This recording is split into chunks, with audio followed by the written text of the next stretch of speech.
O livro de Ruth, capítulo 1.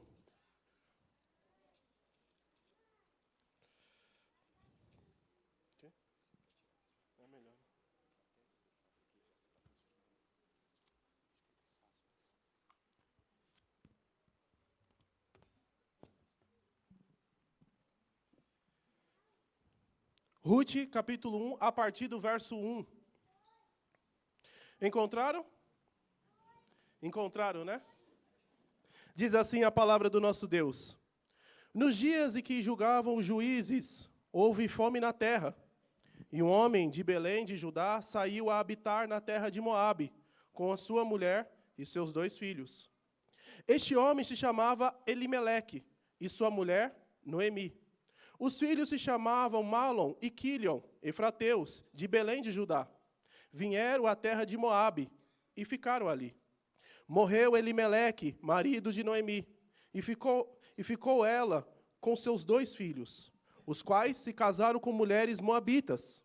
Era o nome de uma Orfa, e o nome de outra, Ruth, e ficaram ali quase 10 anos. Morreram também ambos, Malom e Quilion, ficando assim a mulher desamparada de seus 2 filhos e de seu marido. Verso 6. Então se dispôs ela com as suas noras, e voltou da terra de Moabe, porquanto, nesta, ouviu que o Senhor se lembrara do seu povo, dando-lhe pão. Saiu, pois, ela com suas 2 noras do lugar onde estivera. E indo elas caminhando de volta para a terra de Judá, disse-lhes Noemi: Ide, voltai cada uma à casa da sua mãe. E o Senhor use convosco de benevolência, como vós usastes com os que morreram e comigo. O Senhor vos dê que sejais felizes, cada uma em casa do seu marido. E beijou-as. Elas, porém, choraram em alta voz e disseram: Não, iremos contigo ao teu povo. Porém, Noemi disse: Voltai, minhas filhas, porque iríeis comigo? Tenho eu ainda no ventre filhos, para que vos sejam por maridos? Tornai, minhas filhas, ide-vos embora, porque eu sou velha demais para ter marido. Ainda, quando eu dissesse, tenho esperança, ou ainda que esta noite tivesse marido e houvesse filhos, esperá-lo-eis até que viessem a ser grandes? Abster-vos-eis de tomardes marido? Não, filhas minhas. Porque por vossa causa, a mim me amarga o teu Senhor descarregado contra mim a sua mão. Então, de novo, choraram em alta voz. Orfa, com um beijo, se despediu da sua sogra, porém Ruth se pegou a ela. Disse Noemi: Eis que a tua cunhada voltou ao seu povo e aos seus deuses. Também tu, volta após a tua cunhada. Disse, porém, Ruth: Não me instes para que eu te deixe e me obrigues a não seguir-te. Porque aonde quer que fores, irei eu. E onde quer que pousares, ali pousarei eu. O teu povo é o meu povo. O teu Deus é o meu Deus. Onde quer que morreres, morrereis eu, e aí serei sepultada. Faça-me o Senhor o que bem lhe prouver, se outra coisa não seja a morte me separar de ti. Verso 18. Vendo, pois, Noemi, que de tudo estava resolvida a acompanhá-la, deixou de insistir com ela. Então, ambas se foram, até chegarem a Belém. Sucedeu o quê? Ao chegarem ali, toda a cidade se comoveu por causa delas. E as mulheres diziam: Não é esta Noemi? Porém, ela lhes dizia: Não me chameis Noemi, chamai-me Mara, porque grande amargura me tem dado o Todo-Poderoso. Ditosa eu parti, porém o Senhor me fez voltar pobre. Por que, pois, me chamareis Noemi? Visto que o Senhor se manifestou contra mim e o Todo-Poderoso me tem afligido? Assim voltou Noemi da terra de Moabe, com Ruth, sua nora, a moabita, e chegaram a Belém no princípio da cevada, até aqui a palavra do Senhor. Oremos.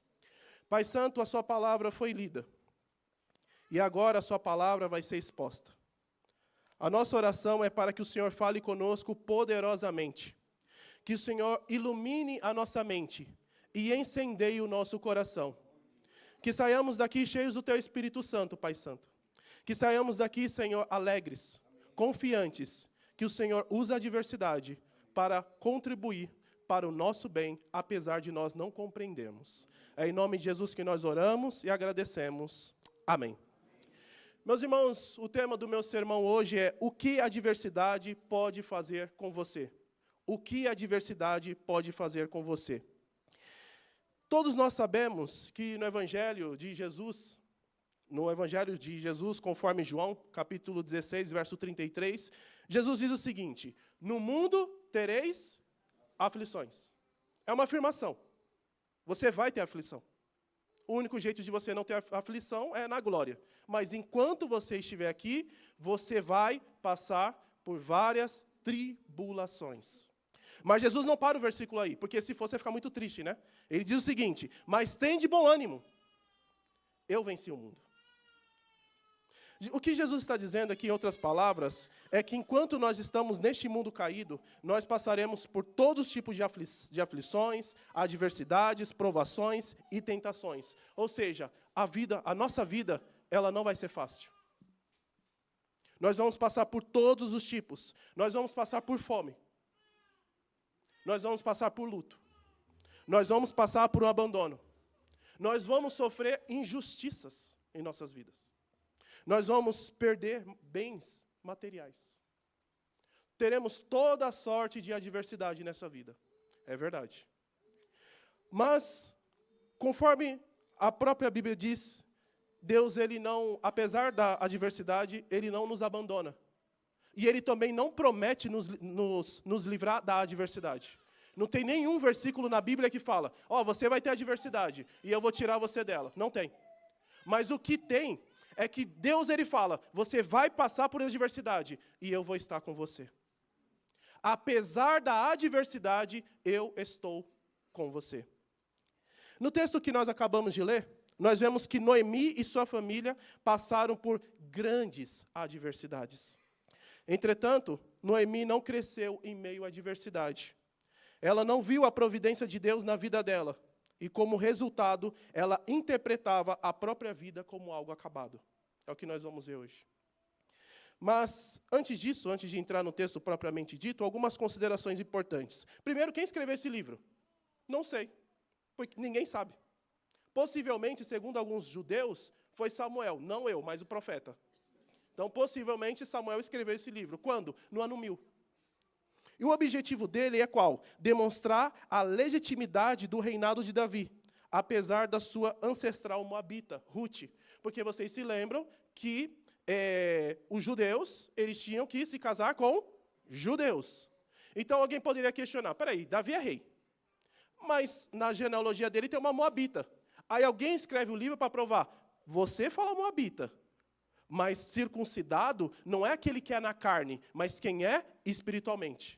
Moabita era uma verdadeira israelita. Então ele escreve esse livro para mostrar que Ruth, apesar de ser moabita, era tão crente quanto qualquer pessoa do Antigo Testamento. Esse é o objetivo de Ruth. Então, diante disso, o que a adversidade pode fazer conosco quando não reconhecemos que Deus está dirigindo a nossa vida? Em primeiro lugar, a adversidade faz com que nós tomemos decisões erradas. Verso 1-5 diz o seguinte: nos dias em que julgavam juízes, houve fome na terra, e um homem de Belém de Judá saiu a habitar na terra de Moabe, com sua mulher e seus 2 filhos. O que nós temos que destacar em primeiro momento? O que é a época de juízes, meus irmãos? Hoje nós temos aquela ideia, né? Nossa, hoje é a pior época que eu já vivi. Não é verdade? Hoje é a pior época de todas. Meu amigo, é que você não leu Juízes, por isso você fala essas coisas. Volta um pouquinho a sua Bíblia aí, em Juízes 21, 25. Último versículo de Juízes. O que o texto diz aí? Naqueles dias, que dias? Dias dos juízes. O que acontecia? O povo adorava a Deus.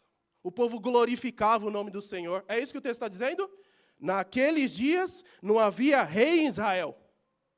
Como resultado, cada um fazia o que achava mais reto. E você acha que é só hoje, né? que cada um acha que é o próprio rei de si mesmo. Não, meus irmãos, naquela época já tinha isso. É em Juízes que você vai encontrar, tirando Gênesis 3, que é o pior capítulo da Bíblia, mas é em Juízes que você vai encontrar o pior relato de todos. É quando alguns homens vão à noite, pede a alguns levitas a mulher, e eles abusam da mulher a noite toda, e depois eles cortam a mulher em 12 partes. É em Juízes. E você acha que a sua época é a pior de todas. Não, meus irmãos. Não tem, na Bíblia, teologicamente falando, não tem a pior época de todas. Sodoma e Gomorra, as pessoas batiam na porta para falar, eu posso abusar daquele rapaz que acabou de entrar? Eu acho que isso não tem na nossa sociedade ainda, né? Eu acho que ainda não tem. Mas essa é a época em que eles viviam. Era uma época de declínio espiritual. Uma vez que você nega Deus, a imaginação se torna o seu próprio Deus. E por que eles saíram de Belém e foram para Moabe? Por causa da fome. Porque Deus, diante da perversidade, ele não fica quieto, ele age. E Deus fazia duas coisas. Quando o povo pecava, ele chamava uma nação para destruir Israel, levava Israel como escravo, lá o povo se arrependia, aí levantava um juiz, esse juiz libertava o povo voltava para Israel, aí o povo pecava de novo, aí Deus chamava uma pessoa, chamava uma nação, aí essa nação subjugava Israel, o povo pedia, orava por livramento, levantava um juiz e ficava. O livro de juiz é isso, é esse círculo. Mostrando que Deus ele não deixa o pecado impune, tá? Lembre-se sempre de uma coisa, todo pecado que você fez já foi punido. Seja você recebendo, ou seja em Jesus Cristo. Mas todo pecado já foi punido em Jesus Cristo. Claro, daqueles que creem. E aqui, como resultado também, Deus dava fome para o povo. Então vocês não querem me obedecer? Então Deus castigava o povo com fome. Então é diante desse cenário que Elimeleque e a sua família se levantam e eles vão para Moabe. E que era a terra de Moabe? Moabe, aqui a ideia, no português não tem muito essa ideia. Parece que eles foram só para Moabe, mas não. No texto hebraico, dá a entender que eles foram para o campo de Moabe. Não tinha fome em Belém. Eu vou para Moabe. Para onde? Para o lugar onde tem a comida. Então, eles foram para os campos de Moabe. E Moabe, nós sabemos que começou com Ló e a sua filha. Você se lembra dessa passagem? Que as filhas de Ló, piedosamente, né, elas deram bebidas para o seu pai, e uma teve relação com ele um dia, e a outra teve relação outro dia. E assim nasce Moabe e Amon. Meus irmãos, esse é o povo de Deus, tá? No meio do povo de Deus tem isso também. Então, eles vão para essa nação. Tá? E lá acontece 3 coisas. A partir do verso 3 e 5, acontece 3 coisas em Moabe. Verso 3. Morreu Elimeleque, marido de Noemi, e ficou ela com seus 2 filhos. Então, primeira coisa, Elimeleque morre. Meus irmãos, hoje, quando uma mulher perde o marido e se torna viúva, é totalmente diferente daquela época, tá? Hoje tem o governo dá auxílio. Hoje você tem casas bem estruturadas, você pode colocar um muro, tem condomínio, tem polícia, tem segurança. É totalmente diferente. Naquela época, você não ter um homem como seu marido era praticamente uma sentença para que você fosse abusada, para que você fosse destruída, para que você fosse morta. Esse era o estado. Então, quando fala que ela se tornou viúva, não pense, nossa, ela só perdeu o marido. Não. Ela não só perdeu o marido. Agora ela está sem proteção. Tá? Isso fica muito mais claro quando você lê Rute capítulo 2, quando ela começa a pegar as espigas, e Boaz fala o seguinte, Rute, fique comigo e com as minhas servas, porque assim você vai ficar protegida. E Noemi, quando soube disso, ela fala, é verdade, é bom que você fique, para que você não seja molestada. Ou seja, se você não tem um marido, naquela época, facilmente você seria molestada. Então, olha a situação. Ela já saiu da terra dela, por causa da fome. Agora ela perde o marido. Dá para ficar pior? Verso 4 e 5. Os quais casaram com mulheres moabitas.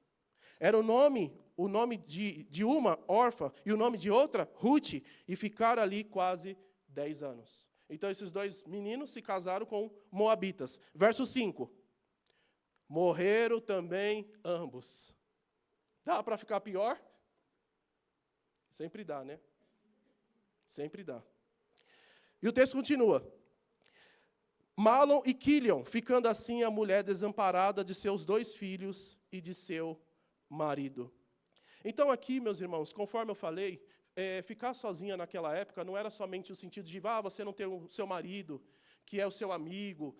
Não, você perdeu o seu provedor, você perdeu o seu protetor, ok? Então, diante de tudo isso, diante dessa primeira verdade, o que nós podemos aprender? Que no momento da adversidade, tome decisões com base na palavra de Deus.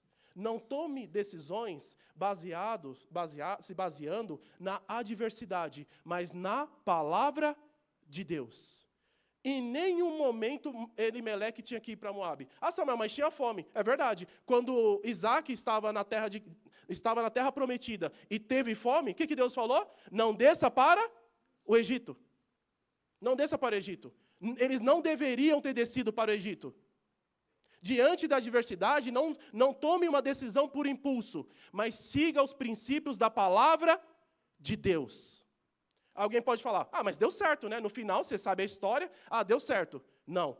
O que é certo e errado não é baseado naquilo que dá certo, mas é baseado na palavra de Deus. E muitos gostam de usar isso, né? Então, fulano fala assim, eu vou namorar com pessoas que não é da igreja, porque com fulano deu certo. É assim que nós temos que avaliar?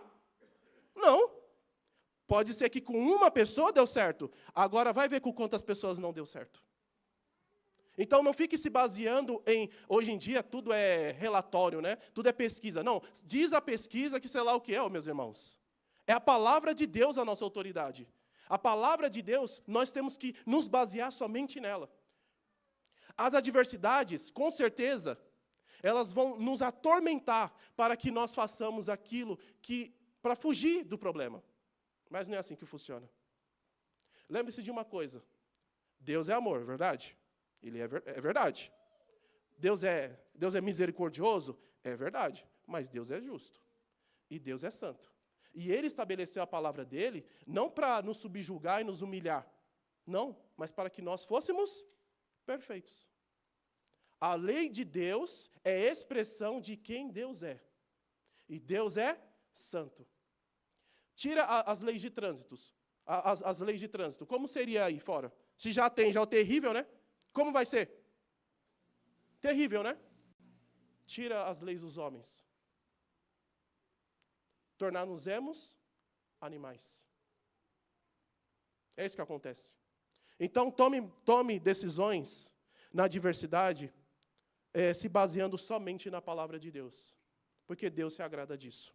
Mas, em segundo lugar, o que a adversidade pode fazer conosco? Verso 16 a 14. A segunda é o seguinte: a adversidade faz com que você se sinta inútil. A adversidade faz com que você se sinta inútil. Verso 6 a 14. Aqui no verso 6 vai dizer que Noemi, ela se dispõe com as suas noras para voltar a Belém. Por que, Samuel? Porque em Moabe, ela descobre que Deus se lembrou do seu povo. Peraí, agora voltou a ter comida em Belém. Eu vou voltar para minha casa. Eu vou voltar. É sempre importante falar isso, tá, meus irmãos? Quando fala que Deus se lembrou de alguma coisa, não é que Deus tem amnésia, tá? Deus estava lá, nossa, eu tenho um povo. Eu tenho um povo, nossa, eu acabei de lembrar que eu tenho um povo e agora eles estão sofrendo. Não é isso. O verbo lembrar na Bíblia é uma linguagem antropopática, tá? Depois, a ideia é que Deus usa recursos, linguagens humanas para dizer aquilo que nós vamos entender. A ideia é o seguinte: a partir de agora eu vou agir a favor de vocês. Então, quando fala o verbo lembrar, por exemplo, em Noé, em Gênesis, vai dizer que Deus se lembrou de Noé. Significa que ele se esqueceu? Não. A partir de agora eu vou agir a seu favor. Então, o que o texto está dizendo é: a partir de agora eu vou favorecer os israelitas. É isso que o texto está dizendo. E Noemi, o texto vai dizer que ela se dispõe com as suas noras. Vamos voltar? Vamos voltar. A partir de agora, meus irmãos, do verso 7 até o verso 18, Noemi vai fazer 3 pedidos. Tá? Ela vai fazer 3 pedidos e nós nós vamos ver esses 3 pedidos agora. Primeiro pedido, versos 7 a 10 diz o seguinte: vão agora e voltem cada uma para a casa da sua mãe. E que o Senhor seja bondoso com vocês, assim como vocês foram bondosas com os que morreram e comigo. O Senhor faça com que vocês sejam felizes, cada uma na casa do seu marido. É interessante que, se você olha todo o capítulo 1, Noemi, ela funciona da seguinte maneira: Deus é bom para você, mas Deus não é bom para mim. Sabe quando a gente já pediu conselho para alguém, a pessoa fala o seguinte: meu irmão, eu estou triste. Eu falando, eu estou triste e tudo. Aí a pessoa, não, mas Deus é com você. Anime-se, Deus é com você, Deus é poderoso, Deus criou os céus e a terra. Aí você, é verdade, glória a Deus. Aí a pessoa fala tudo isso, mas isso não serve para ela. É a mesma coisa aqui com Noemi. Ela não está desejando que Deus abençoe as meninas? Para as meninas, tudo bem, mas eu não reconheço esse Deus de qual eu estou falando. A ideia aqui é o seguinte, que eu posso muito bem falar palavras bonitas do Evangelho, mas não ter experiência com esse Evangelho, não ser transformado por esse Evangelho. O ímpio, meus irmãos, o ímpio não faz isso. O ímpio não chega e fala, por exemplo, eu sou crente, eu sou mandado embora, aí o ímpio, todas as coisas contribuem para o bem daqueles que amam a Deus. Não é verdade? O ímpio não fala isso? O ímpio vive isso? Não. Mas ele fala, porque a palavra é verdadeira. É exatamente isso que Noemi está falando. Que Deus abençoe vocês. Mas esse Deus aí, ele não foi bom para mim. Ele só me trouxe só destruição. E qual é a reação de Orfa e Ruth? Verso 9 e 10. Elas, porém, começaram a chorar alto e lhe disseram, não, nós iremos com a senhora para junto do seu povo. Então, no primeiro momento, Noemi fala, possivelmente ela se levanta, né, ela está durante o caminho, e ela fala, meninas, voltem para casa. Voltem para o campo de vocês, volta para a mãe de vocês. E elas dizem, não, nós vamos com você. Aí vem o segundo pedido, porque Noemi é insistente, né? Não basta pedir uma vez, ela tem que pedir mais. Só que dessa vez, Noemi, ela usa argumentos. Ela não só pede, ela vai usar argumentos. Verso 11 e 13. Mas Noemi disse, voltem, minhas filhas. Por que vocês iriam comigo? Vocês acham que eu ainda tenho filhos em meu ventre? Para que casem com vocês? Voltem, minhas filhas. Vão embora, porque sou velha demais para ter marido.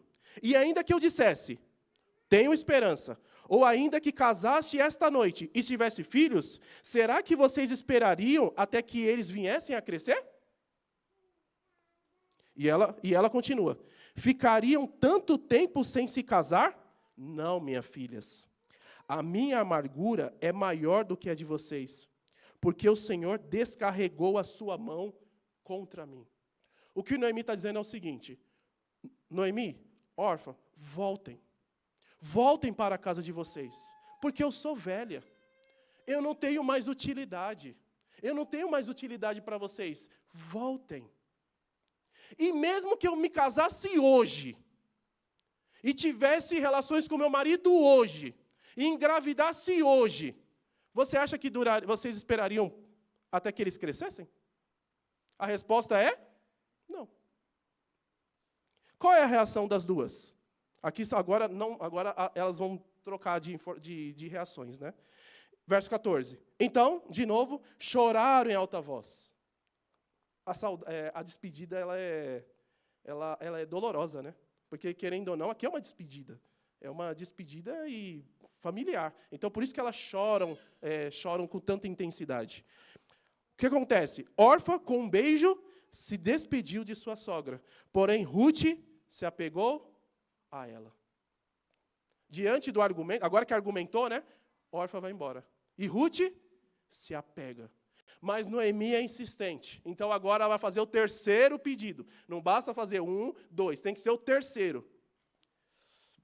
Diz assim o verso 15 e 18.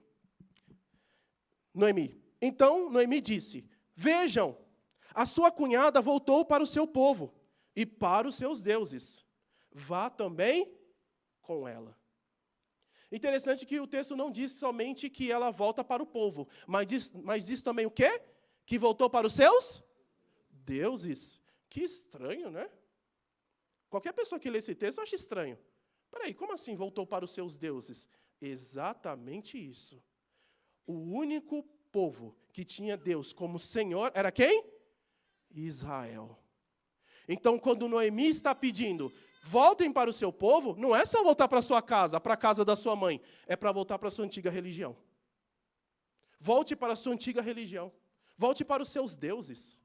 Porque os seus deuses, eles podem trabalhar a favor de vocês. Marduk pode trabalhar a favor de vocês. Os deuses Baal, Astarote, Refã, todos esses demônios aí, eles podem trabalhar a favor de vocês. Voltem. Então aqui, meus irmãos, não é só a questão geográfica, é moral, é espiritual, é religiosa. Isso só mostra o estado de Noemi. A adversidade foi tão intensa para ela que ela agora está apática espiritualmente. Ela não está vendo que o ato de ela pedir para voltar não é somente, voltem, tenha filhos. Não, não. Voltem para os seus deuses. Ou seja, não vá para a igreja, porque a igreja do Antigo Testamento é quem? Israel. Não vem para a igreja. Fica com seus deuses, porque lá, pelo menos, você vai ter aquilo que vocês querem. Olha o que a diversidade faz conosco, meus irmãos. Qual é a resposta de Ruth? E aqui, todos vocês, eu creio que todos vocês já frequentaram a escola e vocês já aprenderam um gênero chamado narrativa, correto? E toda narrativa tem um clímax, não tem? Não tem? Eu sei que vocês aqui já assistiram novela, né? Possivelmente já assistiram novela da Globo. Já assistiram série, possivelmente. Aí sabe quando está construindo a história, aí no último minuto, continua. Isso não já aconteceu com vocês? Aí você fala, nossa, mas por que não vai? Ali era o clímax. O diretor, ele constrói toda uma história. E vai levando. E você, não, eu quero. Vai, é agora. Aí quando chega, continue. Aqui não. Aqui é o clímax desse capítulo 1. É o ponto principal. Lembra do objetivo de Ruth? Mostrar que ela era uma verdadeira israelita. Olha o que ela vai falar agora. Isso aqui, meus irmãos, é belíssimo. Isso aqui é uma confissão de fé. Verso 16 e 17. Não insta para que eu a deixe, nem me obrigue a não segui-la. Porque aonde quer que você for, irei eu. E onde quer que pousar, ali pousarei eu. O seu povo é o meu povo. O seu Deus é o meu Deus. Onde quer que você morrer, morrerei eu, e aí serei sepultada. Que o Senhor me castigue, se outra coisa não seja a morte, me separar de você. Conforme todos os comentaristas desse texto, aqui é o momento da conversão de Ruth. O que é uma conversão, meus irmãos? A conversão é quando você está andando no caminho de trevas, e agora você anda no caminho de luz. É quando agora você reconhece o seu pecado, reconhece a sua miséria, e não quer mais andar desse jeito, você quer andar em santidade. O que Ruth está dizendo é o seguinte, eu não quero voltar para os meus deuses, Noemi, eu quero pertencer ao seu povo. Eu quero que o seu povo seja o meu povo. Eu quero que o seu Deus seja o meu Deus. É isso que eu quero. Aqui tem uma verdadeira conversão. Isso é conversão, meus irmãos. Isso é uma conversão genuína. Eu não quero mais viver nas práticas dos pecados. Eu quero andar em santidade. Eu não quero mais andar com os deuses de Moabe, de Amon. Eu não quero. Eu quero andar com Deus de Israel. Porque Ele é único, Ele é verdadeiro. Louvado seja o nome do Senhor. E aqui nós temos a reação de Noemi, porque agora ela para, né? Agora ela tem que parar. Verso 18 vai dizer o seguinte.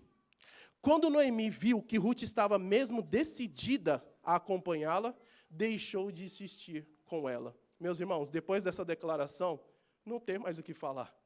Não tem mais. Ela entendeu de fato que Ruth não ia voltar. Louvado seja o nome do Senhor. O que nós podemos aprender dessa segunda cena? Primeiro lugar, não se sinta inútil por causa das suas limitações. Pode ser limitação intelectual, pode ser limitação física, pode ser moral não, tá? Pode ser a limitação que for, no sentido físico ou mental, não pense que você é inútil por causa disso.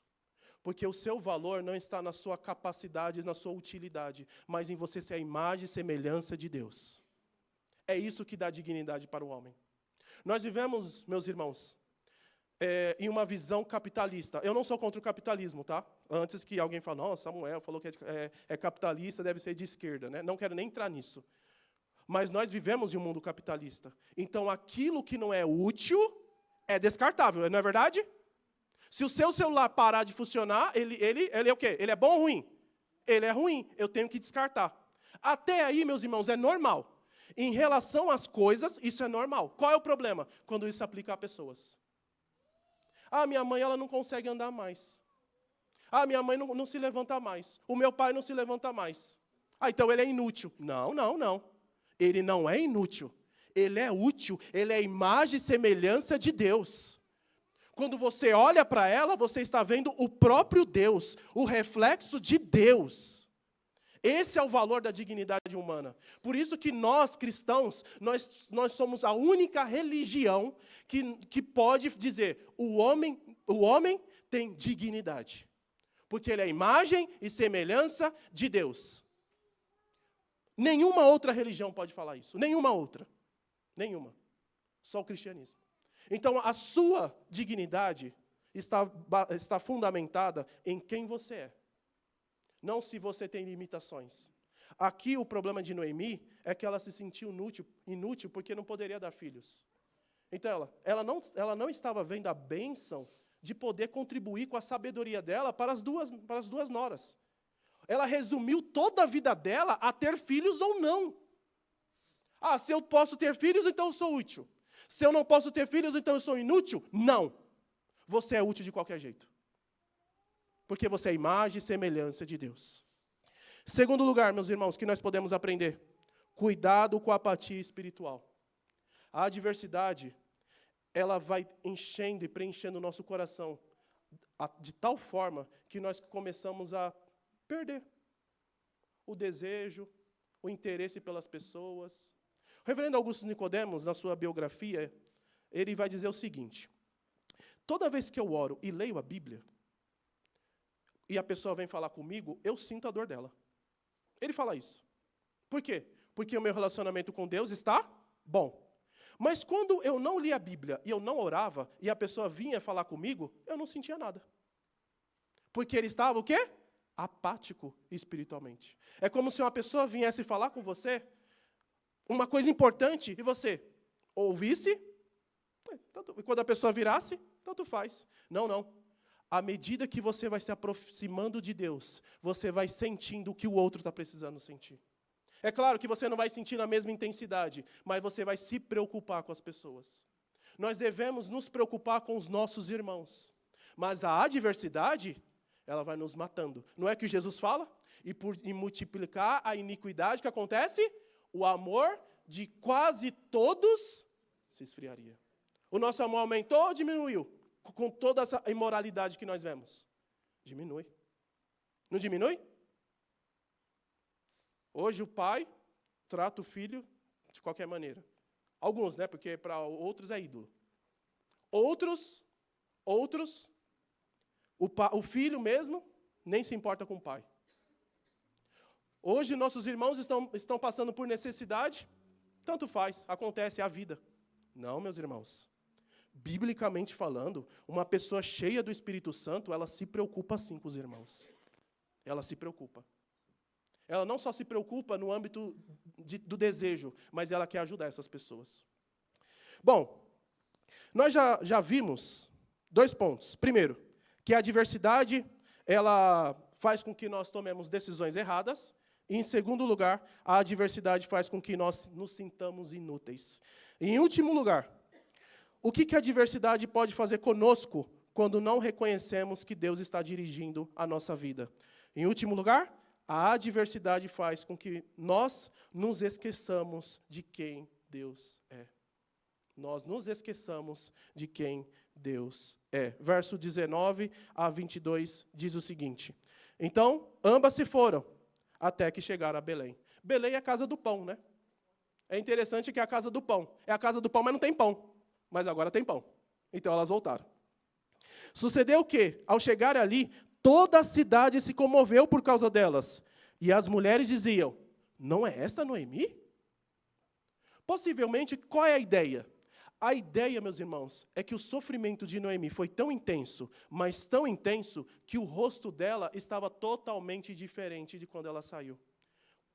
A adversidade não faz isso conosco? Você não já viu aquela pessoa que fala a idade e você toma um susto? Nossa, mas como assim? Como assim essa idade? Não é verdade? Meus irmãos, se você passa por tanta adversidade, por tanto sofrimento, a tendência é que a sua fisionomia vai mudando. E você vai tendo a aparência de mais velho. Se você tem uma vida só de sofrimento, só de luta, a tendência é que o seu semblante seja sempre fraco, sempre caído. Então, possivelmente, elas estão dizendo o seguinte, será mesmo que é Noemi?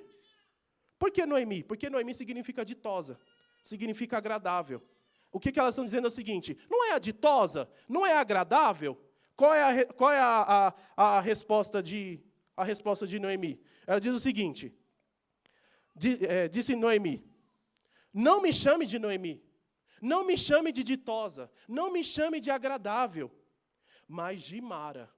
Chama-me de Mara. Por quê? Porque o Todo-Poderoso me deu muita amargura. Quando saí daqui, eu era plena, mas o Senhor me fez voltar vazia.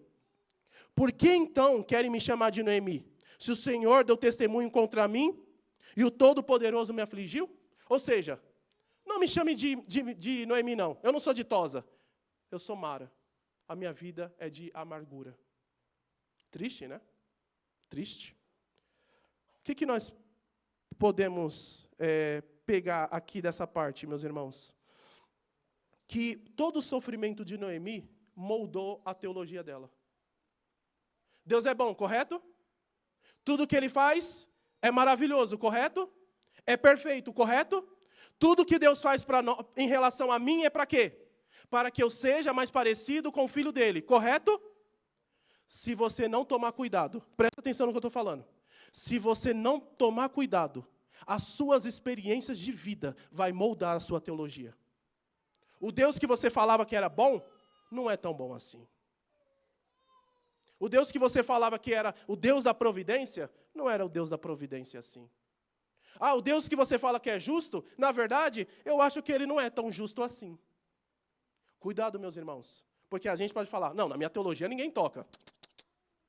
Nós somos seres, meus irmãos, psicossomáticos. O que significa isso? Que nós somos a junção de alma e corpo. O que você sente é tão intenso que pode mudar a sua teologia. Cuidado. Vamos pegar aqui o apóstolo Paulo. Nós vimos hoje isso na escola bíblica dominical. O apóstolo Paulo sofreu, sim ou não? E muito. Ele apanhou? Apanhou. Ele foi injustiçado? Foi injustiçado. Mas eu não vejo o apóstolo Paulo dizendo, Deus é contra mim. Você vê isso? Você vê isso? Eu não vejo. O que ele diz? Em Romanos 8:28, sabemos. E saber aqui na Bíblia, meus irmãos, quando você vê o verbo saber na Bíblia, a ideia é o seguinte, é algo tão certo que é como se fosse matemática. 1 mais 1, 2. Ou seja, é certo o que eu vou falar agora. É certo, é certeza. É algo fundamental. O quê? O que nós sabemos? Que todas as coisas cooperam para o bem daqueles que amam a Deus, daqueles que são chamados segundo o seu propósito. E qual é o propósito? Ficar rico? Não. Alguns conseguem, mas não é esse o objetivo. Qual é o objetivo? Para que sejamos conforme a imagem de Jesus. Ou seja, quando você está passando por coisas boas, Deus está moldando isso para que você seja parecido com Jesus. Quando você está passando por luto, Deus está trabalhando nisso para que você seja parecido com Jesus. Quando você está passando necessidade, Deus está trabalhando nisso para que você seja parecido com Jesus. Amém? Amém. É isso que tem que moldar. É a sua visão, a teologia que tem que mudar a realidade. Não a realidade tem que moldar a teologia. Porque a própria teologia, a própria realidade é a teologia. O sofrimento não pode moldar. Ele não pode estragar a sua visão de Deus. Como aconteceu com Noemi. Por fim, meus irmãos, no verso 22, porque Deus é muito bom. Nossa, Deus, meus irmãos, toma até uma água.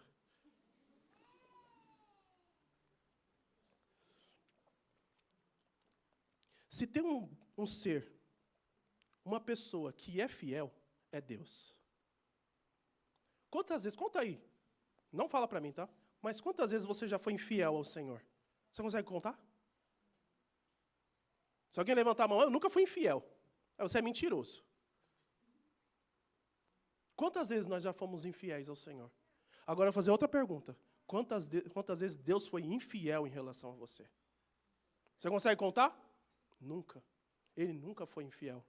Deus nunca foi infiel. Samuel, por que você está falando isso? Leia o verso 22.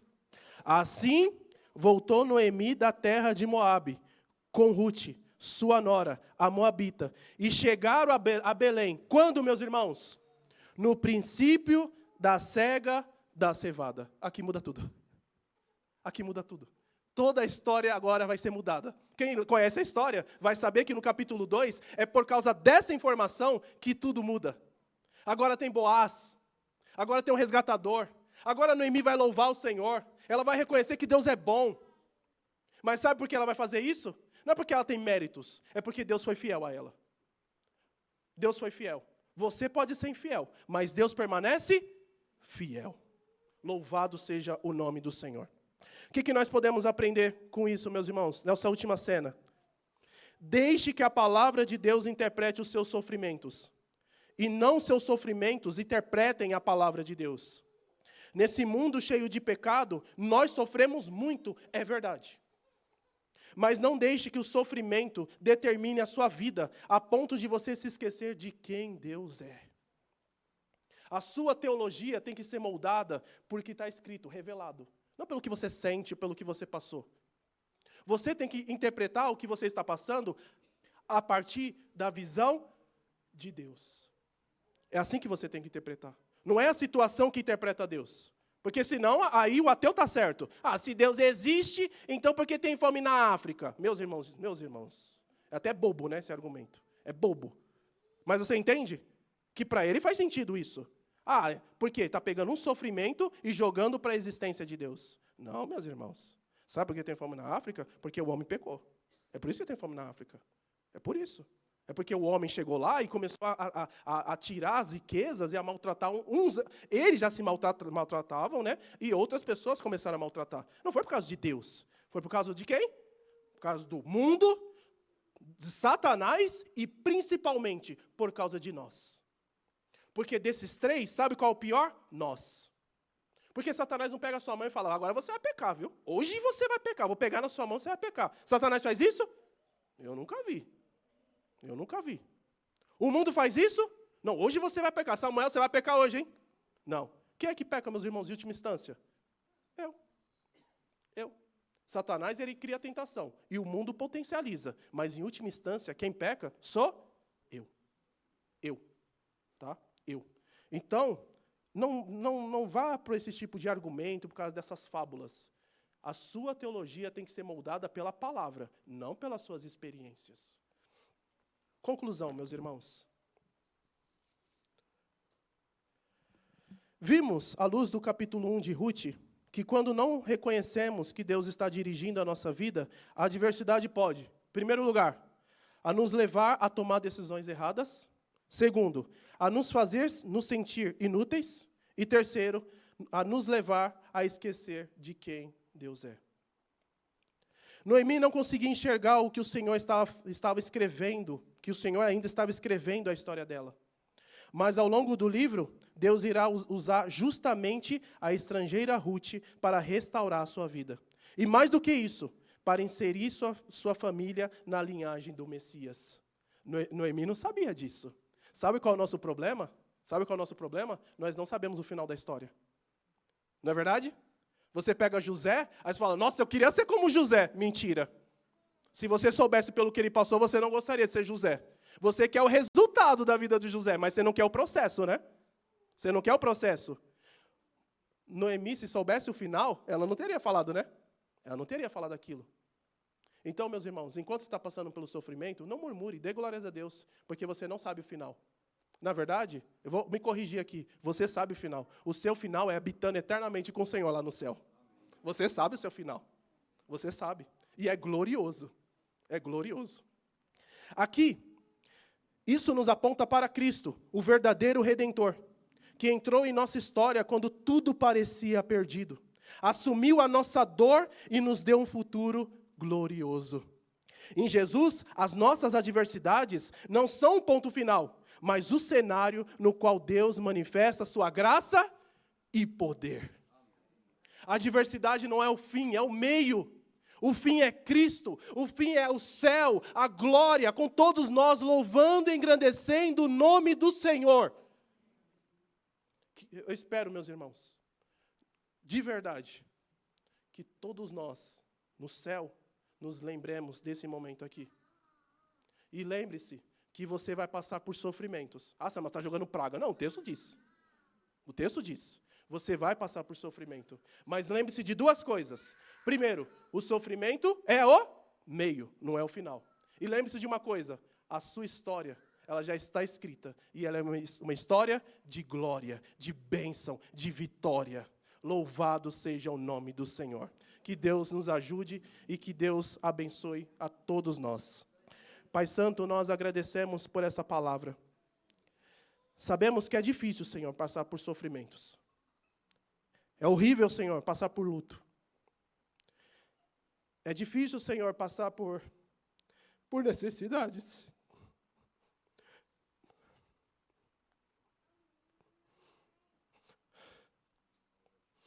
Mas nós sabemos